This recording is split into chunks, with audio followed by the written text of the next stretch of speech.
Hello, Toby. All you need now is a shawl and a mop cap, and you could be Mrs. Hudson's younger sister.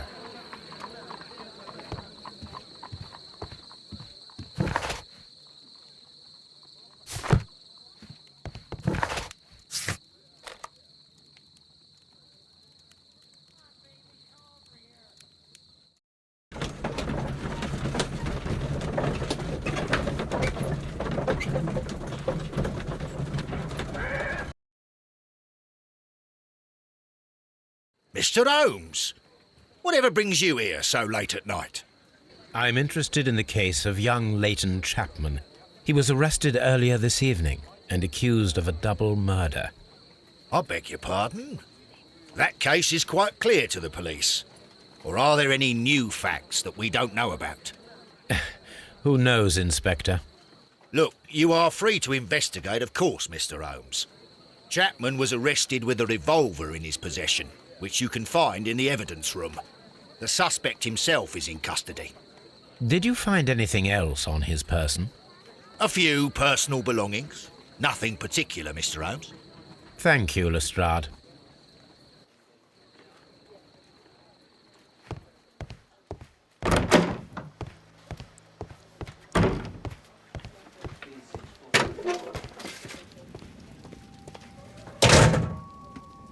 So this is the gun that Leighton was holding when he was caught by the police. It is a Webley revolver, a reliable weapon. It seems as though the shells were not removed from the cylinder.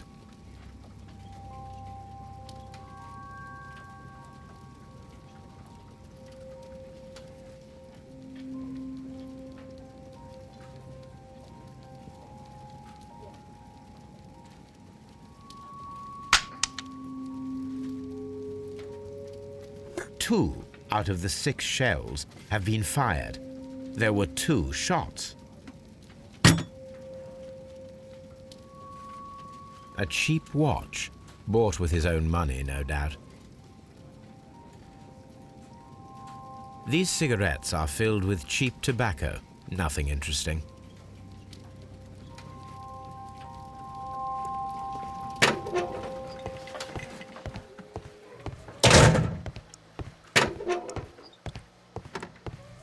Please escort this suspect for interrogation. Good evening, Mr. Chapman. Who are you? I've got nothing to say. It's all a mistake. Calm down, Leighton. I have come here to help you. To find out if you truly are innocent, as your younger brother Wiggins has told me. My brother? You know him?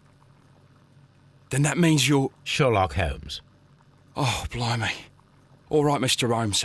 I'll tell you everything.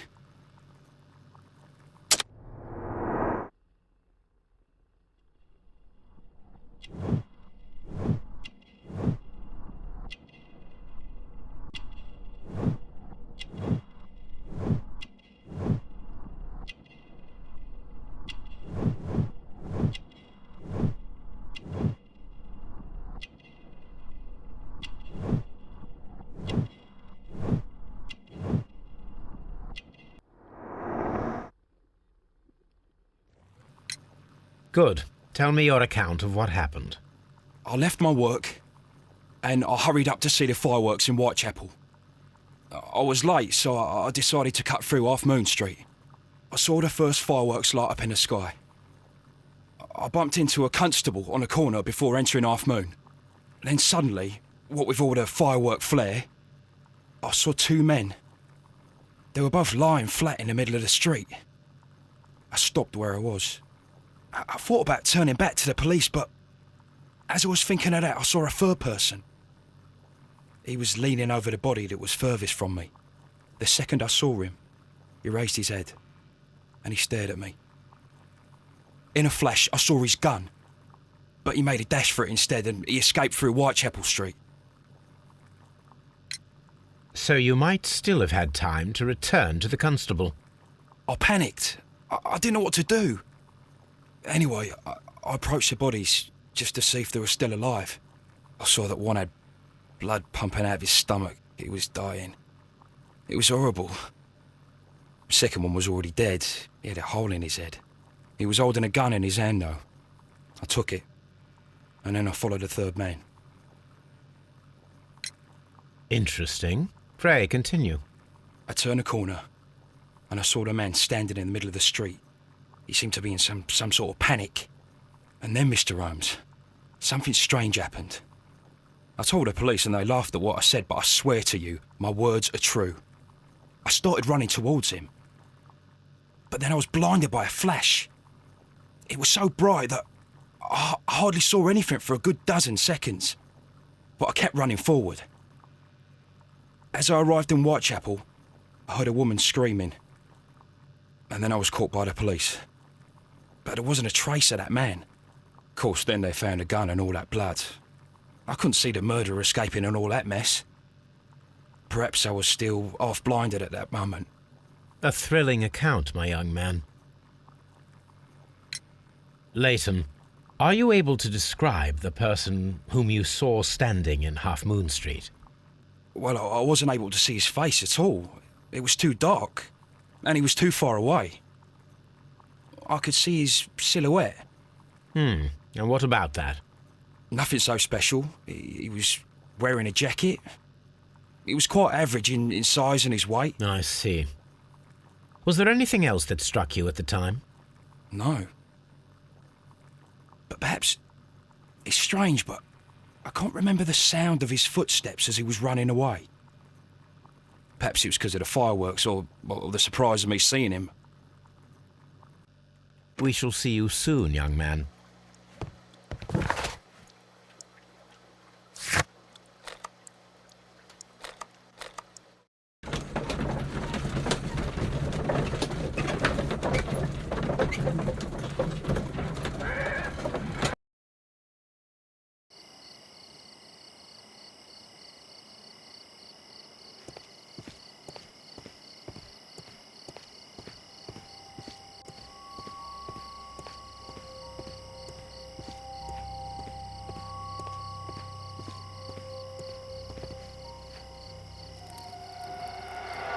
Please, gentlemen, leave the scene now.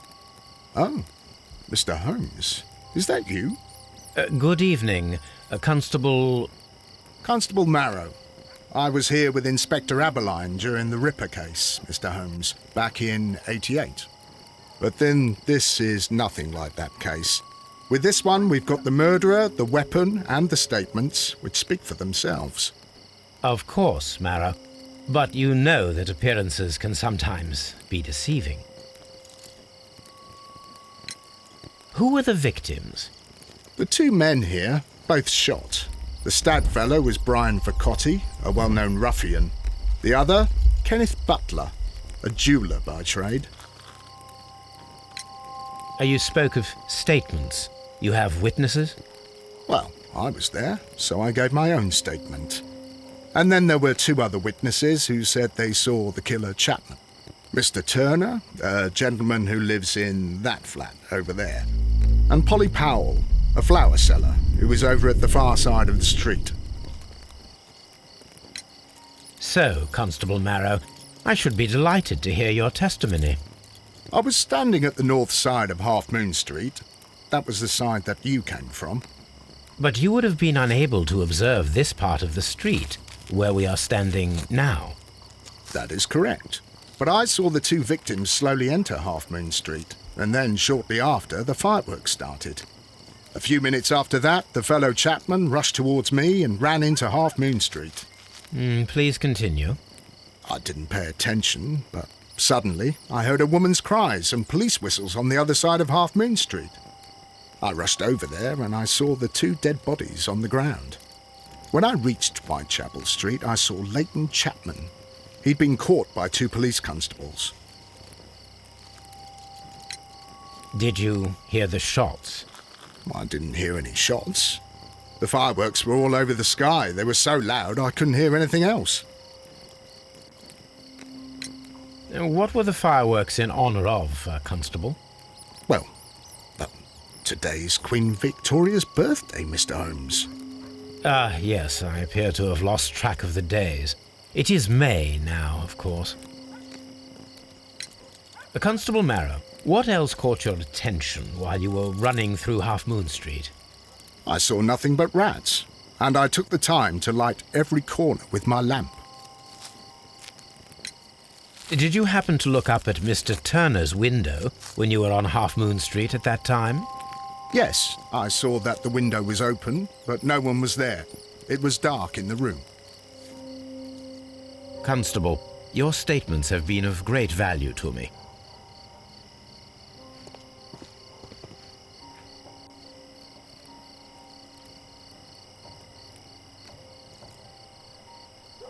The bullet struck his head.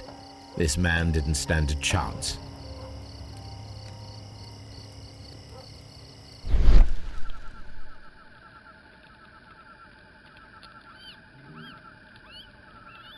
A piece of wood that has stuck between the cobblestones. Let us take a closer look.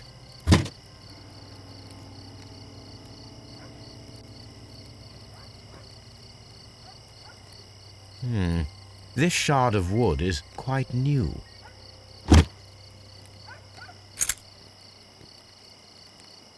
This is an ordinary key. I wonder what kind of door it opens.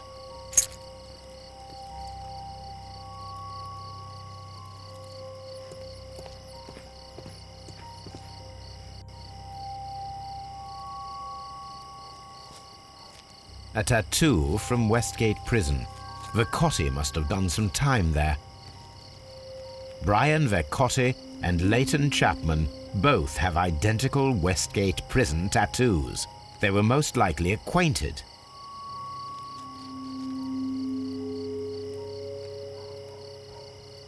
He tried to stop the bleeding with his hand. Death was not instant.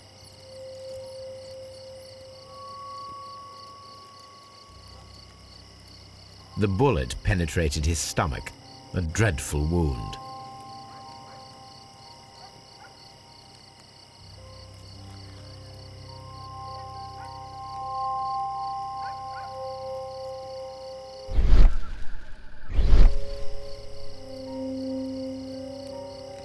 Brian Vercotti suffered greatly. What a terrible way to die.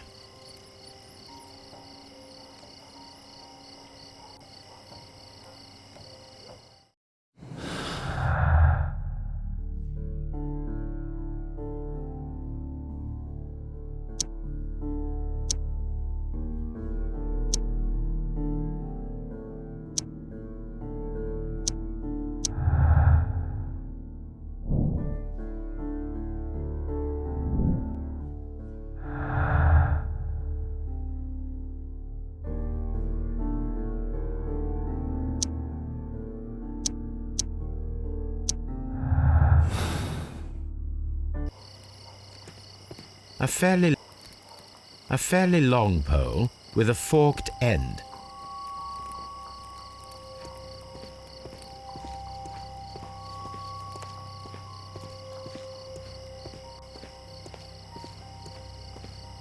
I'll do anything to save my brother, Mr. Holmes. Good evening, Mr. Turner.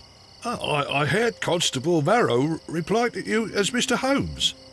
Are you that detective gentleman? I've heard of you. And well, I know things about this evening. Excellent. Might we hear your story?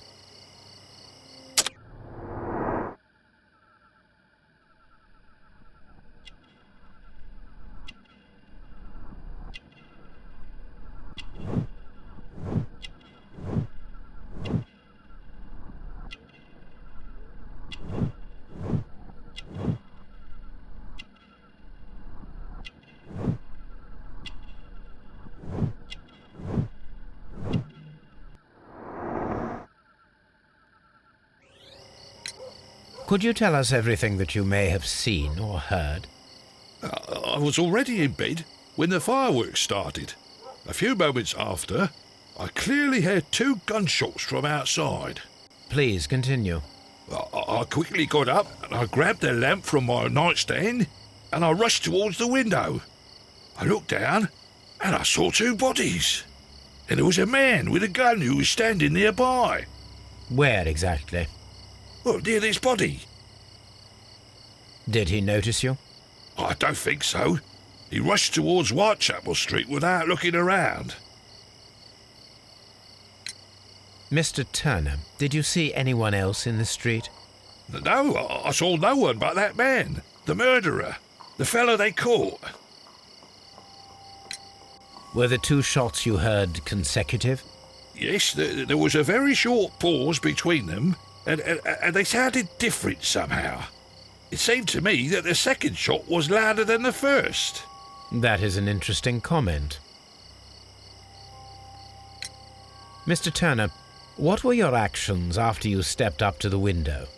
I was afraid that the man with a gun might return, so I stayed close to the window till I saw the policeman coming in the Half Moon from Whitechapel. Then I walked out to tell them everything I saw. You have helped us a great deal, Mr. Turner.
Mr. Turner, you have stated that you remained close by your window after the crime, is that correct?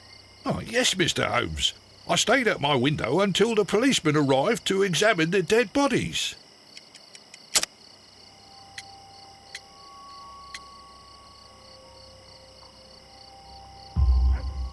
That is very interesting, Mr. Turner. Constable Marrow stated that he did not see anyone at the window when he was running through Half Moon Street.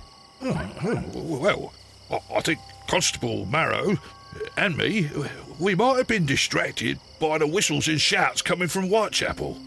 We could have missed each other somehow. You understand what I mean? It was a bit of a stressful moment, to tell you the truth, sir. Allow me to form my own theories, Mr. Turner. Would you mind showing me the view that you had from your window? Not at all, Mr. Holmes. Please, follow me. Mr. Turner appears to live very modestly.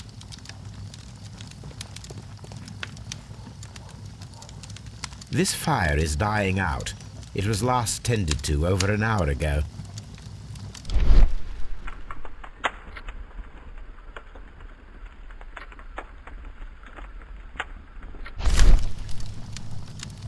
The papers are almost entirely burned.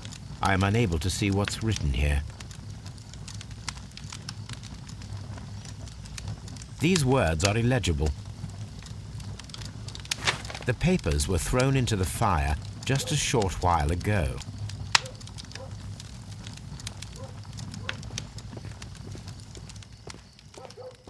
Mr. Turner was roused from his bed by the sound of gunshots.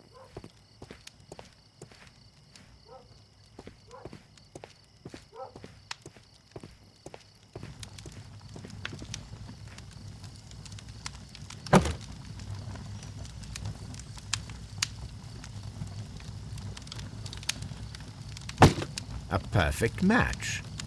So, Mr. Turner broke his stick when it became stuck between the cobblestones. He did not mention that he was so near to the victims.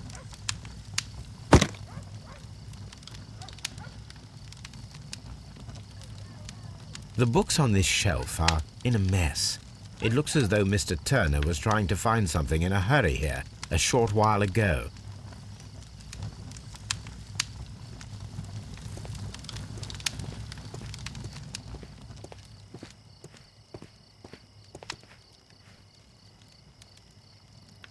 This kitchen knife is quite sharp.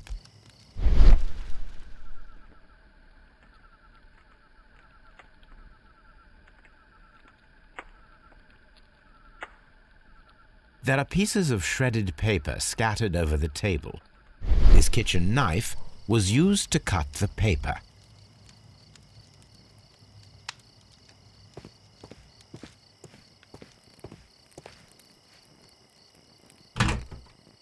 So, that's the view Mr. Turner had when he opened the window. The dead body of Kenneth Butler.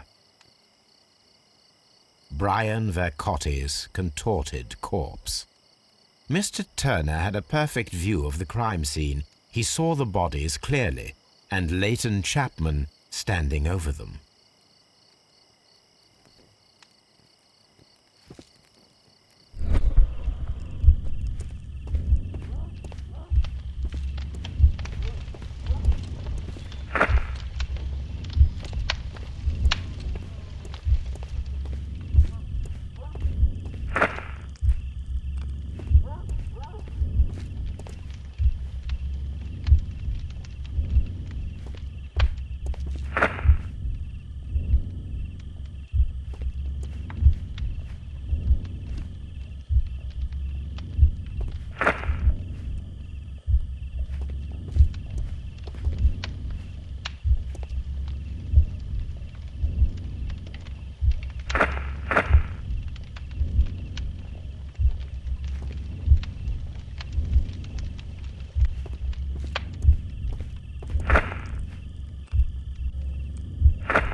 So Mr. Turner used a book to hide an object that he found on Kenneth Butler's body. The question is, what did he find?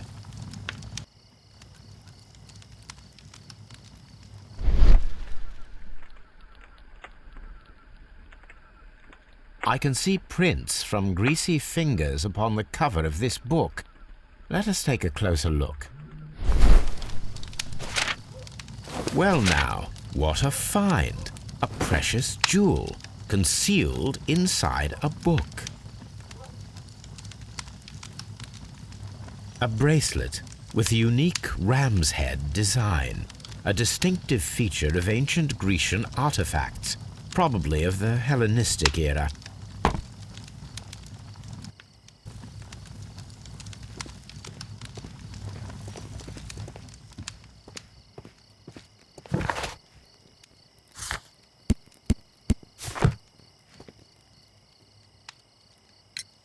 Mr. Turner, how would it be possible for a man of advanced years, such as yourself, to rush from his bed to the window in a matter of seconds, as you have stated?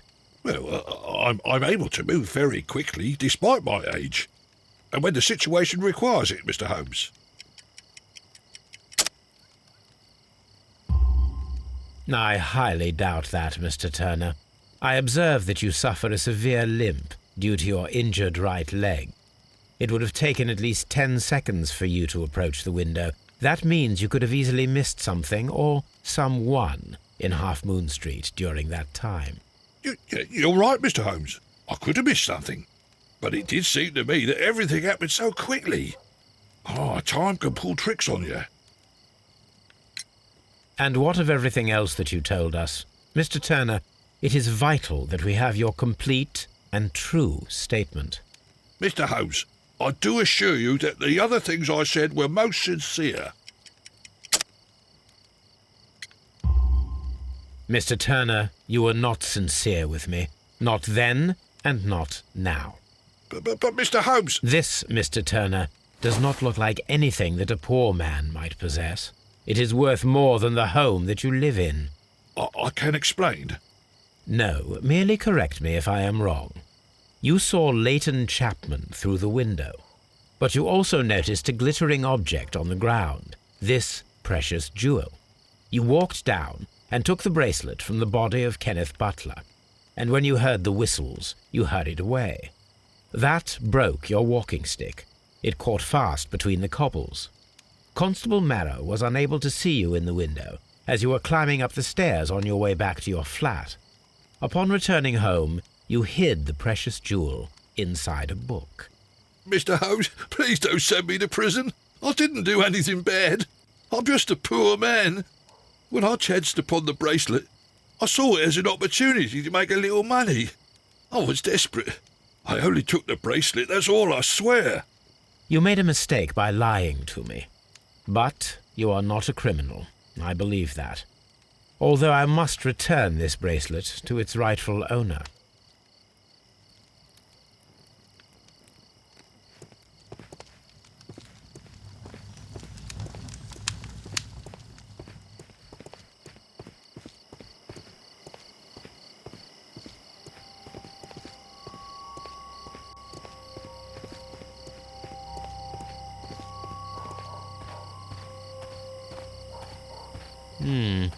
This mirror is turned towards Half Moon Street.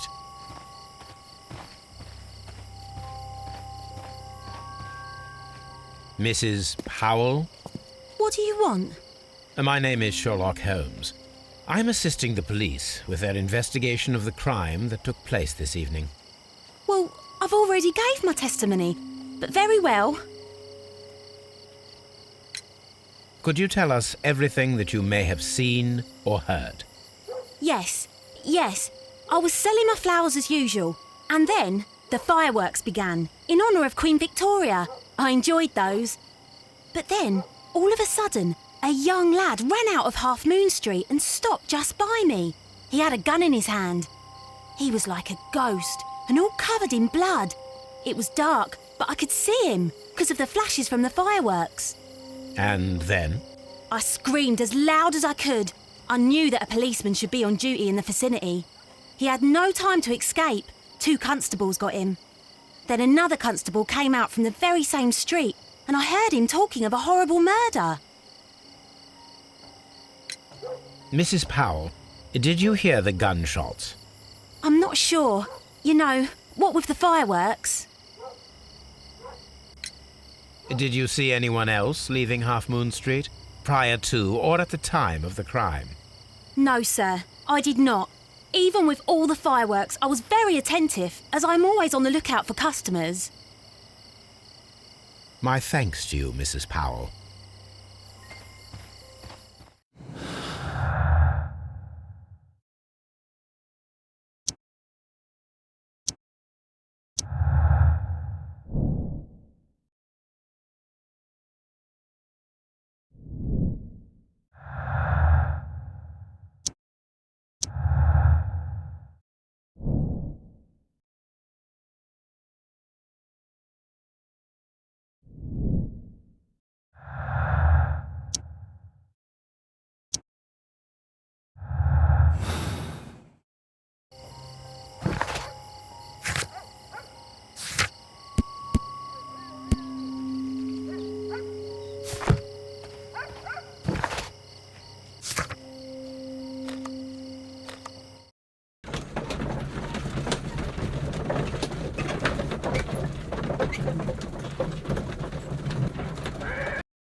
Please escort this suspect for interrogation. Leighton, I confess I am puzzled. Why should a young lad like you take a gun from the hands of a dead man and set off in pursuit of a probable killer? I know. I keep wondering that, but at the time it was like a reflex. A criminal ought to be arrested, and he was armed. You were willing to risk your life. That was a little foolish, unless you wanted revenge. No, Mr. Holmes. I was just being brave and stupid. I'm sure that you were, but I believe that you may have recognized one of the victims, Brian Vercotti. You knew that gentleman well, did you not? However could you know that? You have a typical tattoo of the Westgate Brotherhood upon your hand. I observed exactly the same mark upon Mr. Vercotti. You came to know him from your sharing a past prison sentence. Am I correct, Mr. Chapman? God. You're right, Mr. Holmes. Would you tell me a little about Brian Vercotti? We were convicted for a robbery. Once in prison, both of us joined one of these fraternities. During that year, we tried to help each other out, you know? You were quite young then, I believe. Yes, Mr. Holmes, we were. We'd only stolen a pound of meat. After we were released, and when I saw what my little brother had become, I decided to work towards living an honest life. And Vercotti? He had a hard time. His sister had died in a Whitechapel dispensary while he was in prison. He had no family anymore. Our paths split. He fell back into crime. So you lost him? Yes. And for around 2 years, I heard no news of him at all. We shall see you soon, young man.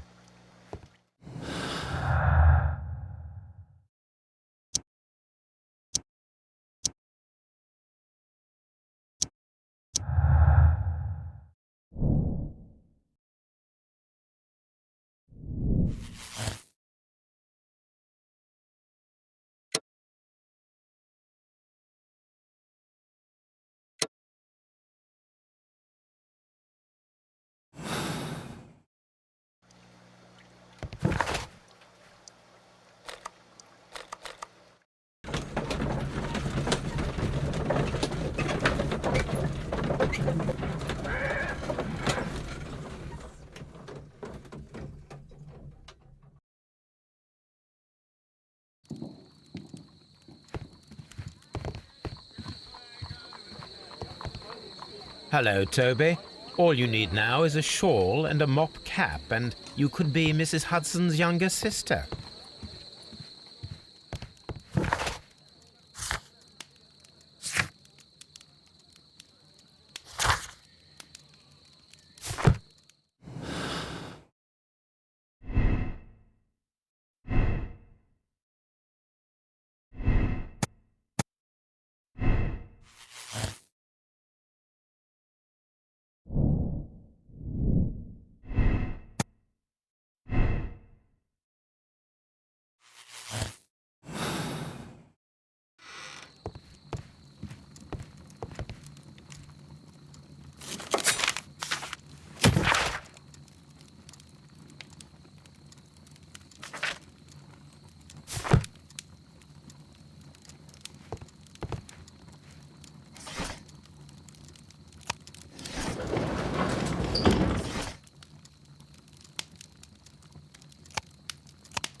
That is not the one I need.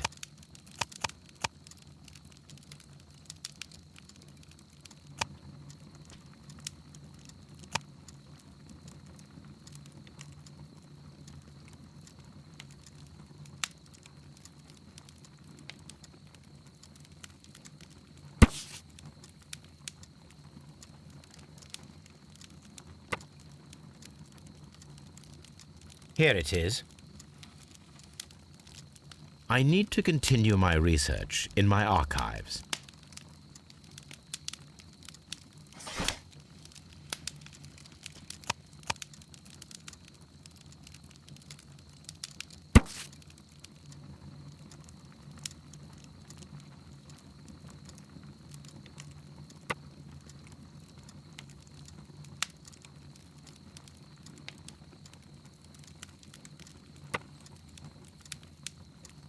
Here it is. One of the victims, Kenneth Butler, was involved in the story of the stolen Hellenistic treasures. A visit to his pawn shop should tell me more.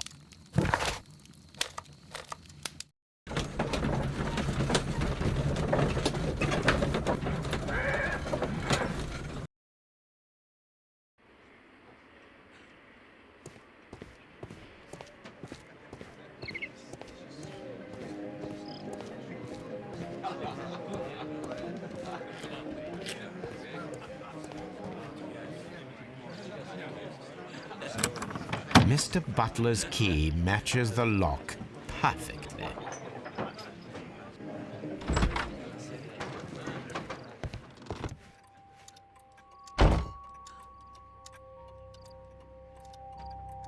Crampons and a sharp ice axe would only be brought here by a mountaineer.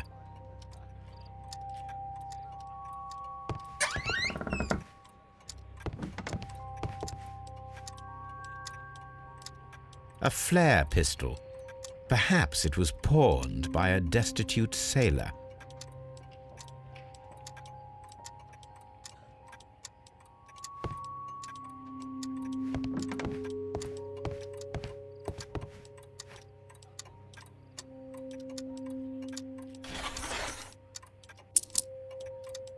The ram's heads. This necklace belongs to the 5 Rams of Mittelin collection. Interesting.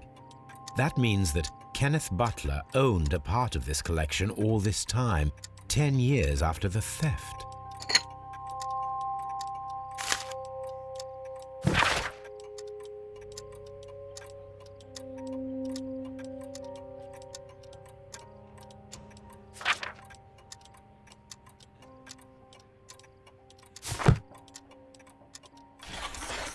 It looks as though Mr. Butler kept a careful record of his operations.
What's up with you, lad?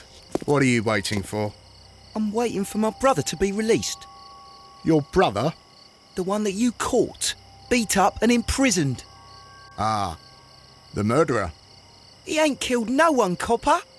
Watch your mouth, lad, else you'll be joining that worthless brother of yours.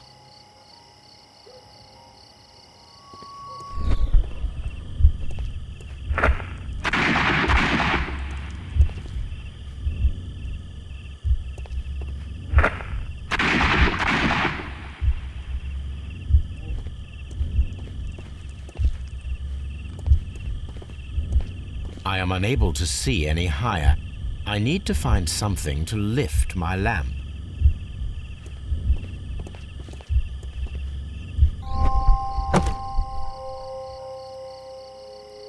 This should be useful.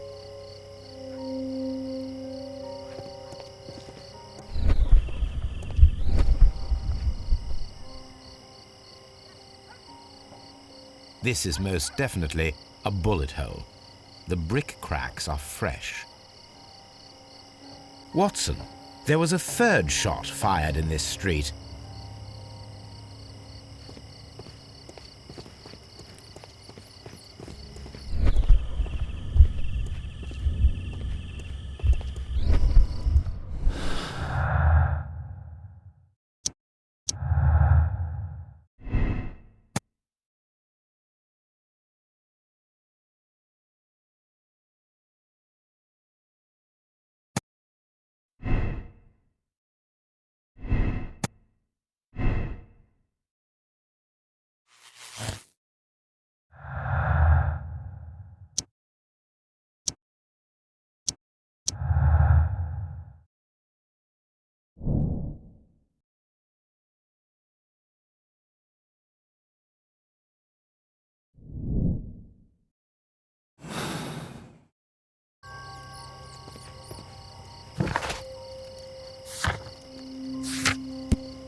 Constable Marrow, I would value your assistance in this investigation.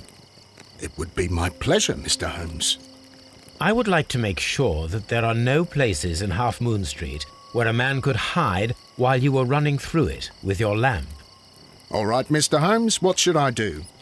Take your lamp and start walking, just as you did before, and try to find me. Understood.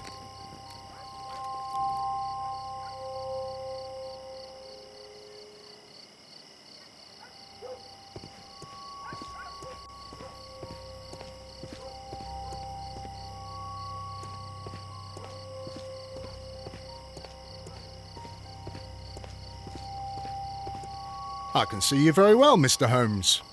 All right, Constable. Let's try again. I'll find another place to hide.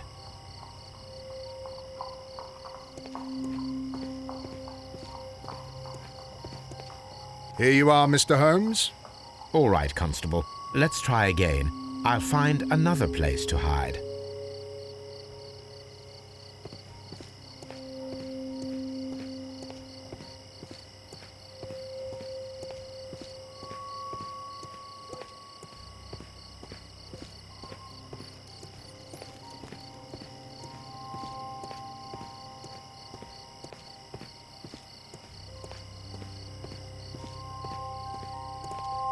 Mr. Holmes, it wasn't difficult to find you at all. It is obvious now. No one could escape Constable Marrow's lamp while hiding in the street.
These tools are exactly what I need to climb the wall.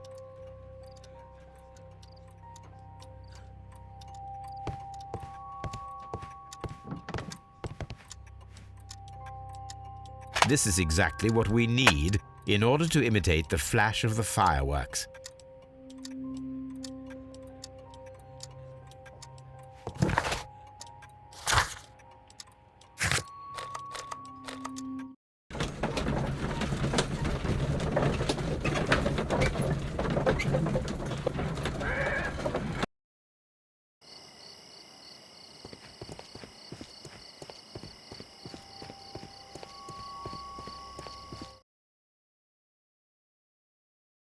Why are you looking at me all the time like that?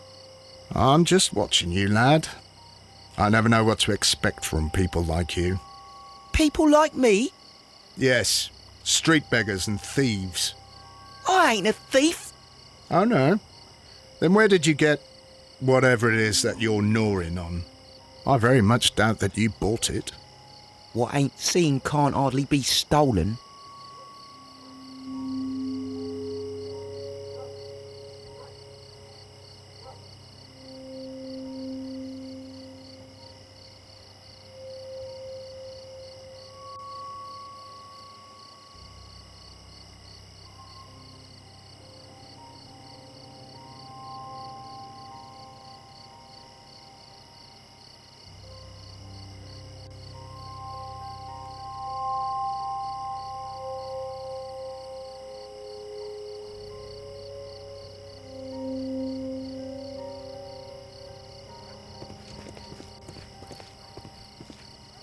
Constable Marrow, Watson, I would like to perform another kind of reenactment with your help. I'm listening, Mr. Holmes. I want to check if Leighton's testimony can be trusted. If someone could vanish into thin air at a specific moment. But Holmes, I don't see how. I am going to be the mysterious gentleman whom Leighton followed. I will stand exactly where he saw him before he was blinded by the flash. Watson, you will be Leighton. When I fire the signal flare, you should start to chase me. I understand, Holmes. You, Constable Marrow, just play your part and do exactly as you did. Just, please, wait 5 seconds after the signal flare. I doubt that Polly Powell would have screamed any earlier. As you say, Mr. Holmes. Let us begin then. Catch me if you can.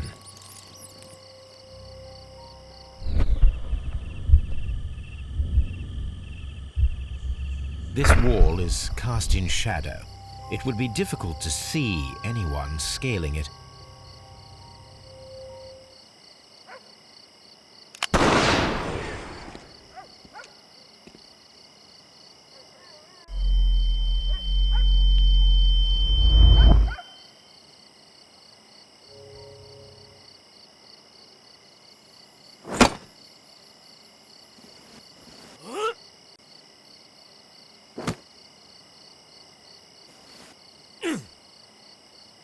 I can barely see anything.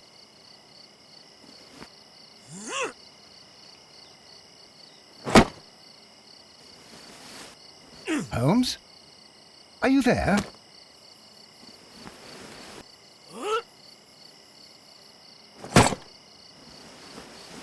I should try climbing faster.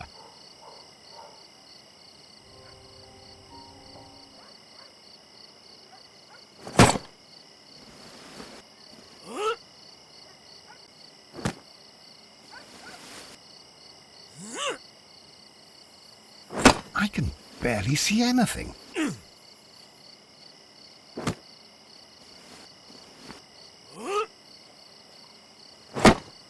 Holmes? Are you there? Where is he? My God, a man can't just disappear like that. Holmes? Holmes? Where are you? I cannot see you, Mr. Holmes. Dr. Watson, it seems that Mr. Holmes has disappeared. Don't worry, gentlemen. I am up here, above your heads. How on earth did you get up there, Holmes? I am using crampons and a climbing axe, although the person we are looking for did not leave any traces of such tools. Constable, is there any way to get to the top of this building? Yes, Mr. Holmes, I can show you. The door to the building can be found from Whitechapel Street. Gentlemen, I am on my way down.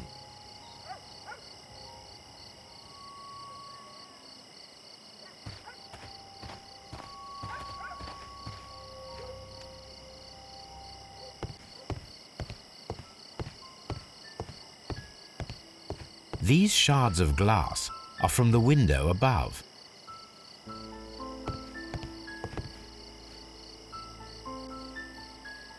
It's empty.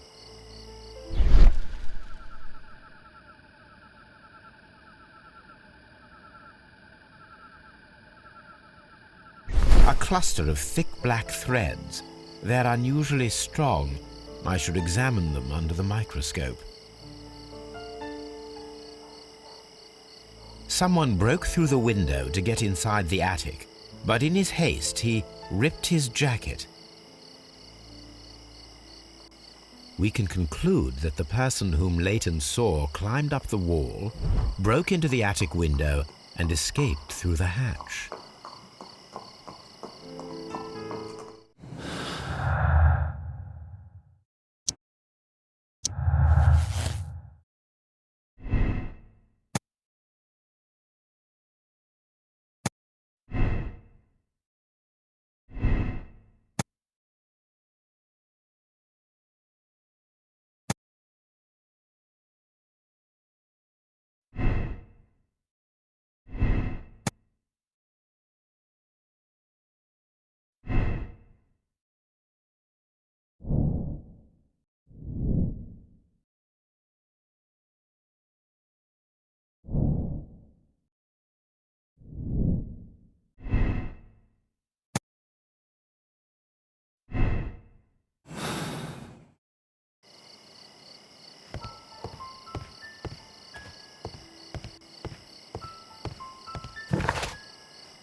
Let us take a closer look. It is not a thread, but a hair. I very much doubt that it is human. I need to compare this sample with a human hair and a horse hair. A shaving brush is usually made from horsehair. Watson, could you please pass me your shaving brush? Here you are. Watson, look, what's outside the window? Well, I don't see anything. Ouch! Holmes! Oh, don't make such a fuss. One little hair. Human hair is significantly thinner than the black sample. The horse hair is thinner than the hair that we found. So, this black hair belongs to an animal, and it is larger than a horse. A hair from a large and exotic animal.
Wiggins is currently at Half Moon Street.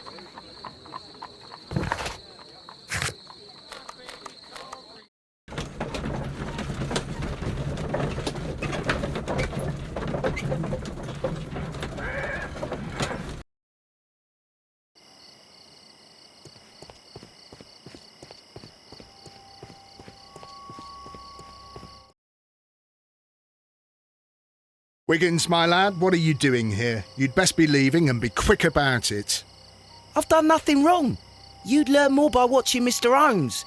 He knows exactly what he's doing. Not like you. Oi, watch your tongue.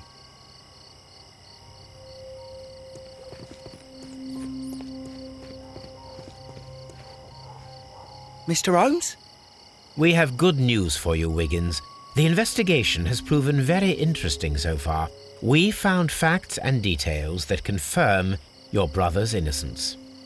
I knew it, Mr. Holmes. But for now, Wiggins, we need your help. Anything you like, Gov.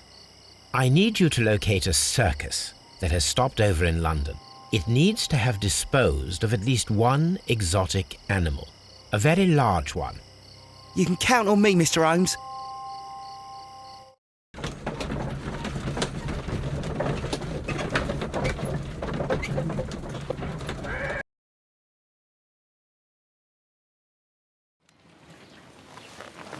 I do hope that those children don't get into trouble, Holmes. Don't worry, Watson.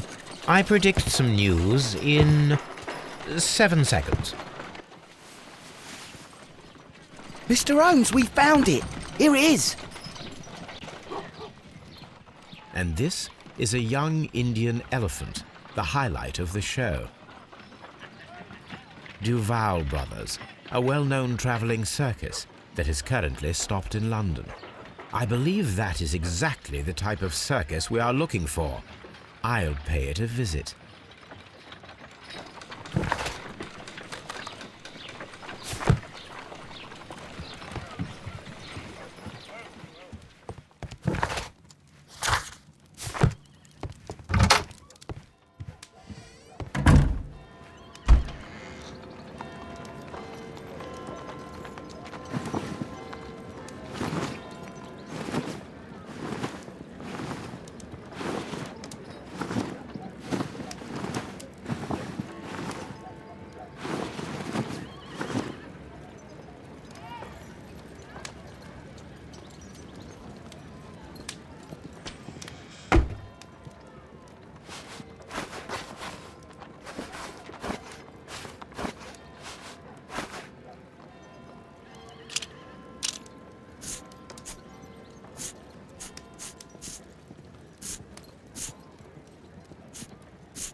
Aye, you!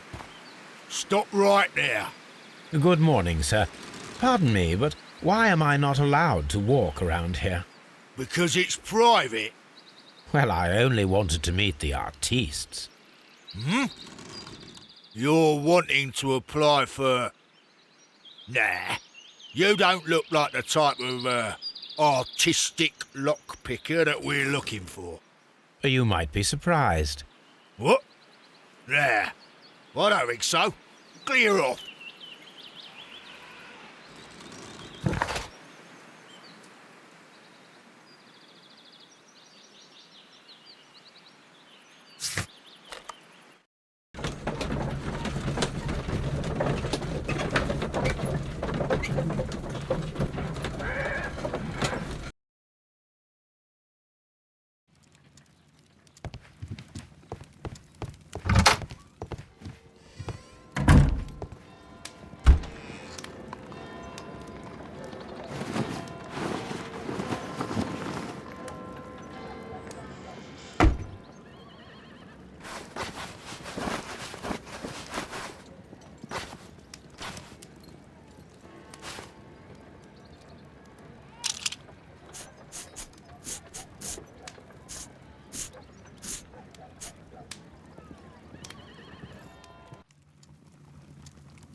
Stay where you are.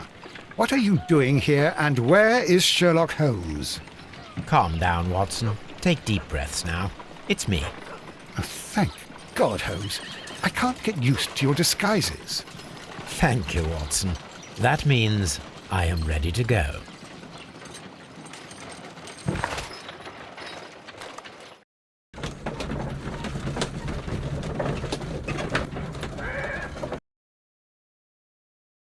Who are you?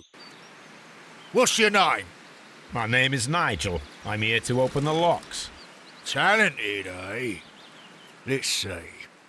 Go inside the marquee and show yourself to Charles Foley. And I'd highly advise you not to trick him. Got that? I've got it.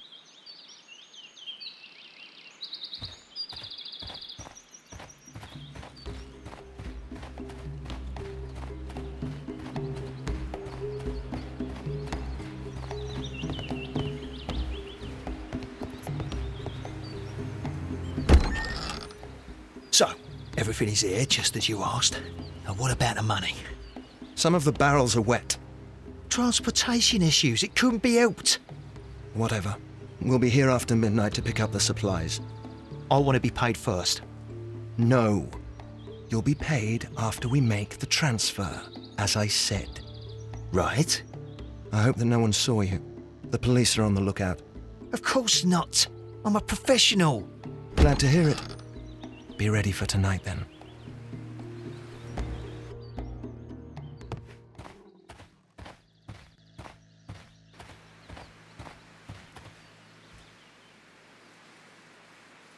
This wooden barrel is damaged. It is difficult to say what is inside.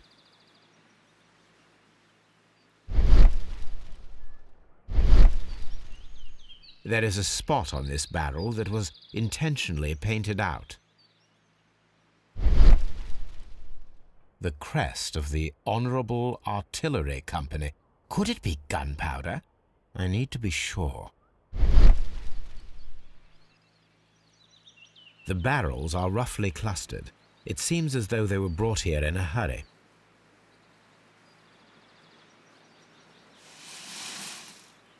Judging by the fractions and the scent, I can confirm that it is, in fact, gunpowder.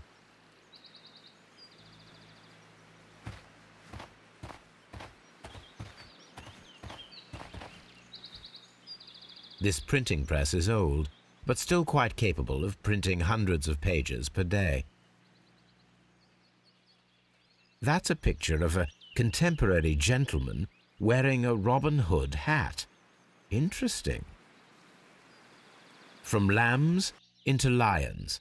Those are words of encouragement and defiance. This poster was clearly made to fire up rebellion amongst the people. There are enough posters to paste across half of London's walls. Powder kegs, a printing press, and a great many blank papers. All of this was stolen by the Merry Men quite recently. And these poster samples. I am quite sure it is not a coincidence. The Merry Men are planning some sort of sabotage. Stop right there. Who are you? Are you Charles Foley? Maybe. They say that I can open any door. Do they now?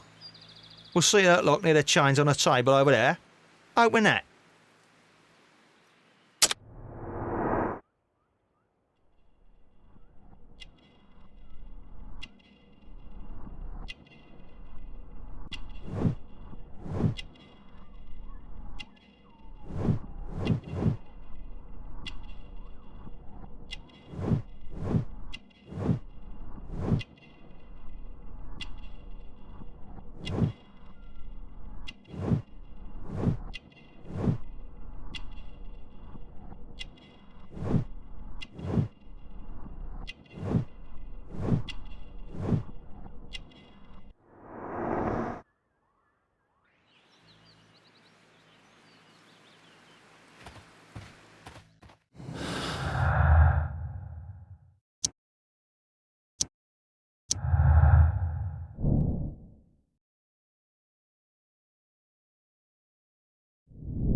Well, they're right.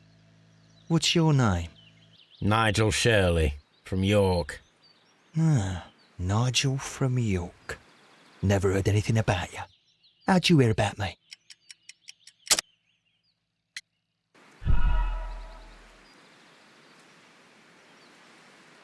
Ah, Nigel from York. Never heard anything about you. How'd you hear about me?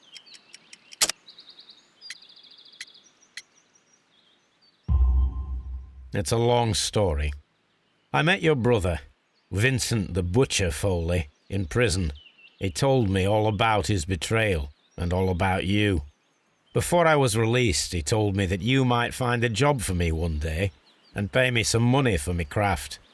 Well, he died. 7 days ago, in prison.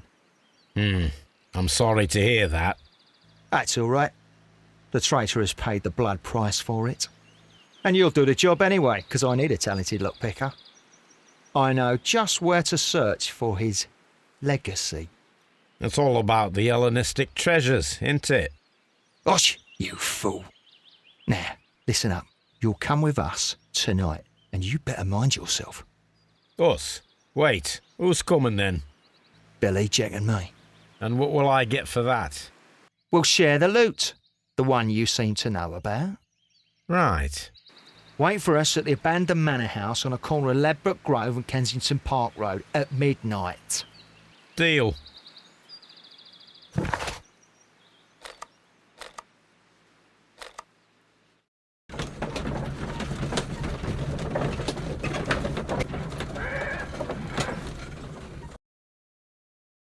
Here I am at the manor.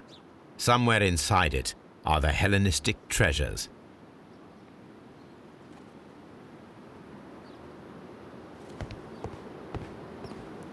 This lock is quite old. It shouldn't be much of a challenge.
I need to find where the safe is hidden and lockpick it.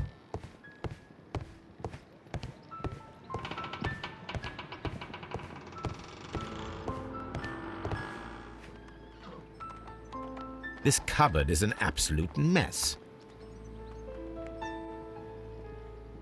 Several books have fallen from the shelves. It seems as though this cupboard can be moved. I'll give it a try.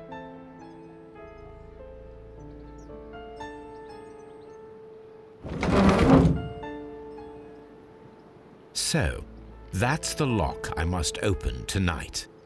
Let me see.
what a surprise. Another lock. And I won't be able to pick it. I recall that precious key around Foley's neck. It might prove a decent fit.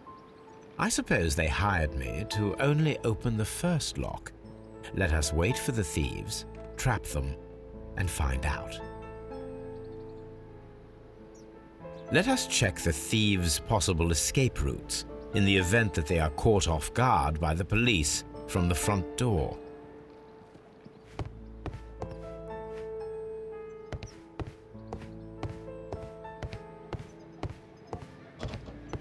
This door is a perfect means of escape in an emergency.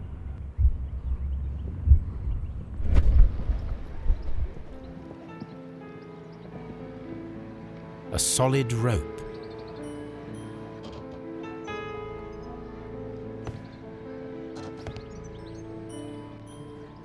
This should be useful.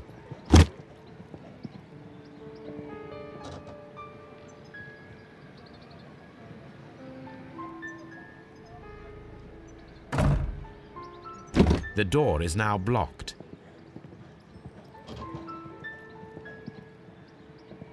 The door is now blocked.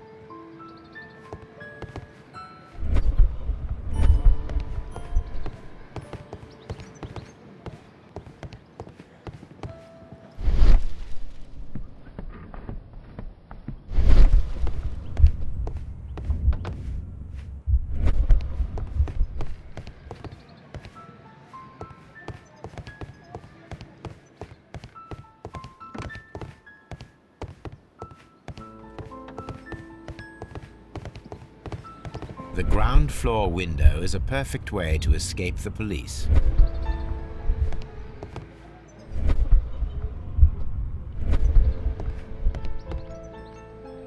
This works very well. No one will escape through this window now.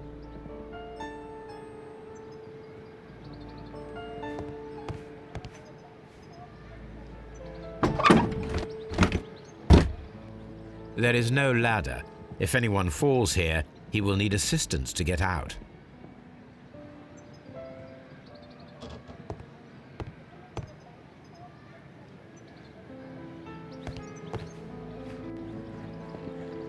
This should be useful.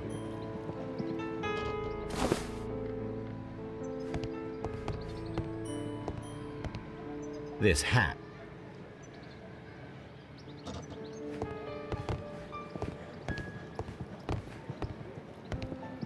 This hat.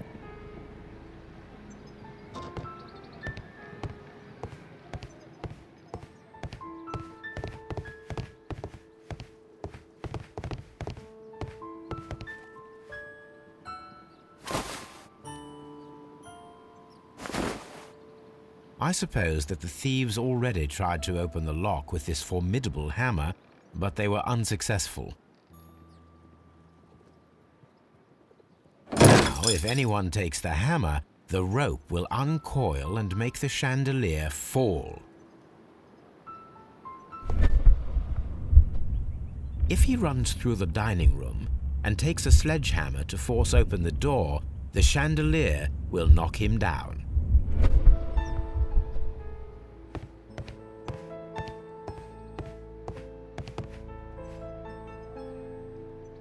This should be useful.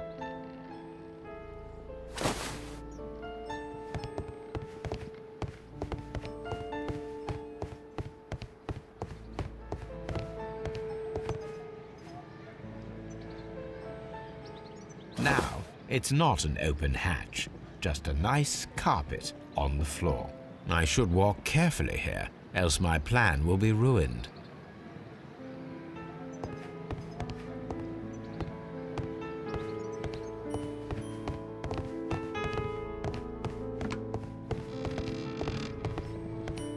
Although this window is high above the ground, it would be possible for one of the thieves to attempt to use it for their escape.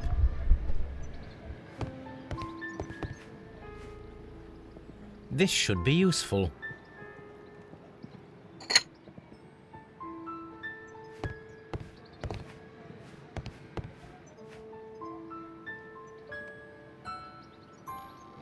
One step on these beads, and our thief will go flying. I should walk carefully here, else my plan will be ruined.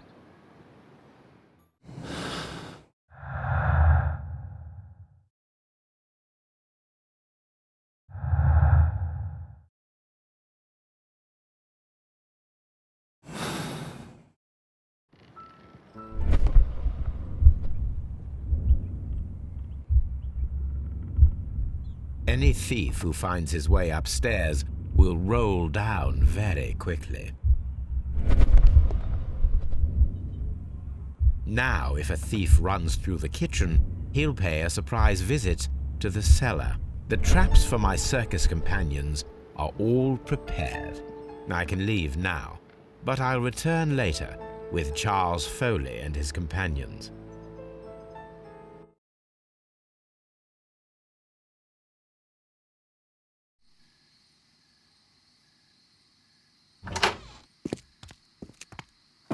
Police! Police!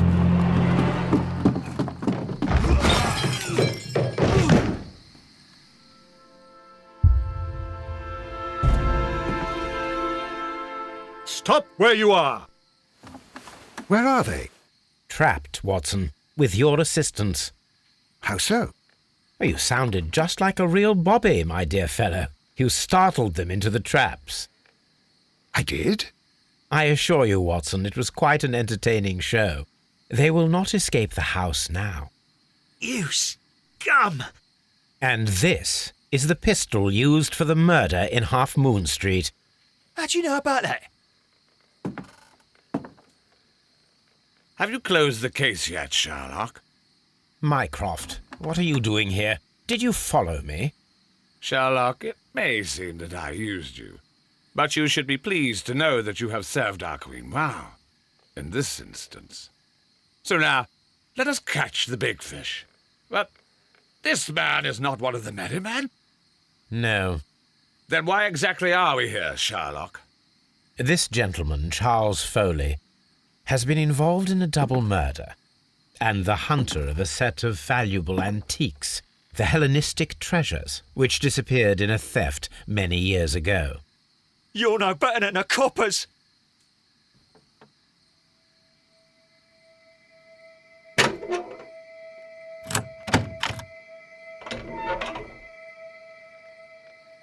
Holmes, that is incredible. The Hellenistic treasures. Indeed. Nothing but trifles. Where are the merry men? I don't know why you are asking me, Mycroft. They are yours to find. I'll see you soon, dear brother.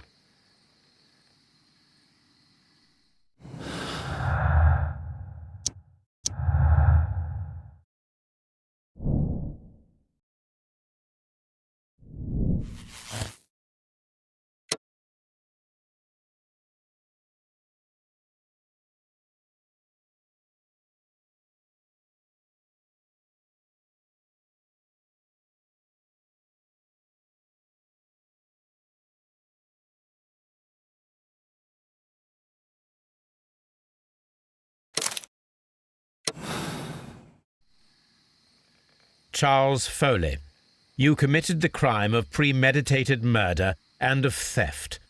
You will be severely punished for your deeds. You are pitiful.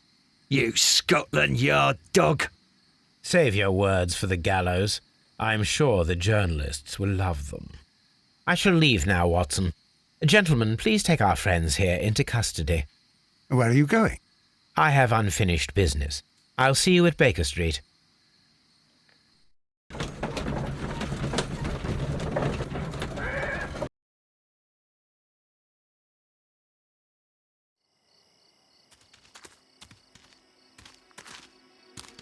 Be careful with the lamps. Don't bring them too close to the barrels. Good evening, gentlemen. Who's there? That is of no importance. What matters is who you are and the plans that you have here. So you can stop us from carrying them out? Eventually, yes. Hey, careful. You'll blow us all up. I'm listening. We are a group known as the Merry Men. But I suppose you knew that already. We are the men who've already lost everything of value in their lives. We are ruined shopkeepers. We are workers who were fired from their jobs, honest people who were robbed. We were forced out from our homes and thrown onto the street. And all of this in the name of the so-called law. The laws that were set out by our government. The laws that make the commoners only more vulnerable and the wealthy more protected. We are not only from the British Empire. Some of us are from the New Lands, America, Australia, and we are many. But men we are still, and we are merry for that we stopped being afraid. For those powers that be had done their best to plant the fear inside our souls, and we accepted it so easily. The fear advised us to keep our heads bowed. It prevented us from fighting. Bankers and politicians, they own our lives, our work, our bread, and they push us to compete between each other just to see who may serve them better. But in the end, they are the few, so they are weak. They are nothing without their titles. We should not fear them. Our so-called masters should fear us instead. The time has come for our group to stand tall. Our great and many merry men. We are going to blow up the London Stock Exchange. No life shall be lost. But ownerships, debts, and property titles? They shall all be destroyed. They're only papers, after all. So many people will be freed over this night. That is a radical step to take. What result do you truly expect? Chaos. But soon people will understand that they are free, and that they don't belong to anyone. They will be able to work for themselves, together, without letting the rulers dictate what to do, and finally justice will arise. What you are intending to do is a crime. It is not justice. How do you see justice, then? Kids go to prison for a loaf of dry bread. And how many lords do you see punished for stealing from their people, sending them to their deaths in mines or overseas to fight for land? Our masters wouldn't hear us. So now it's time to sing the song of the merry men. Will you let us do our duty?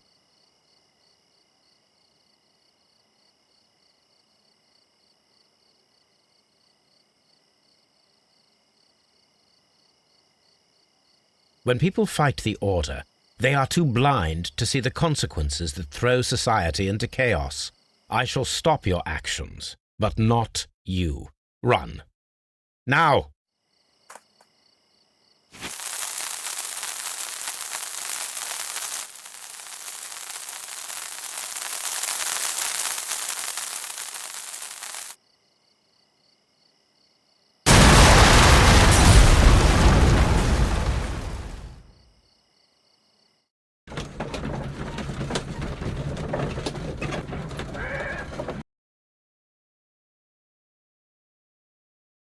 So, you're interested in Russian literature now? Quite, lately. It is an interesting book. I remember a few lines. Really? I tried reading it myself, but I had a hard time understanding it. Yes, Doctor. It's about intelligence. Sherlock, I vaguely recall one of the lines. Sometimes it takes something more than intelligence to act intelligently. There were also a few words along the lines of, pain and suffering are always inevitable for a large intelligence and a deep heart. Tell me, Doctor, does my brother show any signs of pain or suffering? Not that I know of. Because you see, Doctor, behind all of his masquerade, my brother does possess a deep heart. So deep that he does not recall where he places his love. Well, I'm sure that... His love and his duty that, in the first place, should be directed towards the Empire. For without it, we would be nothing. A country filled with uncivilized men. And the Empire needs order and discipline. It has no room for chaos. People who commit crimes, or at the very least intend them, deserve punishment, Sherlock. Without justice, there can be no civilization. But we serve the truth, not justice. Your truth, Doctor, that may prove immoral. Allowing people to terrorize London, destabilizing the whole empire. Terrorize only the powers whom you serve, Mycroft. Not I, not Watson, not Mrs. Hudson, not Wiggins. Sherlock, the merry men are to be stopped. Not by me. You created the merry men. Stop them yourself. Only make sure that you don't create 10 more merry men by arresting the one. Good night, Dr. Watson. Anything in the post, Watson? Any clients worthy of our attention? Only a second reminder from Mrs. Hudson about our new neighbour. She urges you to remove your... Oh, I don't care about that. Holmes, the lady who will be moving in shortly has requested the use of our spare room to place all of her boxes. Wait, what? A lady?